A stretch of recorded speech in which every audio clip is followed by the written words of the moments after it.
Chris Farrugia ta' 40 sena minn Ħażabbar baqa' jinżamm arrestat wara li huwa tressa l-qorti mixni li wettaq 6 serqiet fosthom fuq anzjani u wieġeb mhux ħati għall-akkużi miġjuba kontrih. Fil-qorti perseduta mill-Maġistrat Elaine Merċi qal li l-akkużat allegatament seraq 3 ijiem wara li ħareġ mill-ħabs. Huwa ġie arrestat meta kien qed ikellem anzjana fil-mellieħa. Intqal ukoll li wħud mill-vittmi indunaw li seraqhom waqt li kien f'darhom. Direttur ta' kumpanija li inkarigata minn barrieri fir-Rabat ma nstabx ħati li huwa responsabbli għal mewt ta' ħuh wara li fl-2015 dan inqaleb b'apparat tal-iskavar. Carmelo Falzon ta' 53 sena minn Ħażabbar kien tilef ħajtu f'barriera li tinsab fi triq Santa Katarina wara li inqaleb b'gaffa.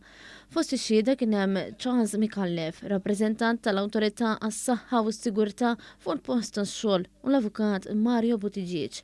Dan tal-aħħar kellu jagħmel rapport dwar il-kundizzjoni tal-apparat tal-iskavar. F'Mejju ta' sentejn ilu l-primawla tal-Qorti Ċivili kienet ordnat biex il-kumpanija tagħti 60,000 euro f'kumpens lill-familja tal-vittma. L-imħallef Lawrence Mintoff li kien ta' deċiżjoni ta' din il-kawża kien istqar li kien jinsab konvint li kieku l-kumpanija mxiet mar-regoli tas-saħħa u s-sigurtà fuq il-post tax-xogħol l-inċident kien ikun evitat.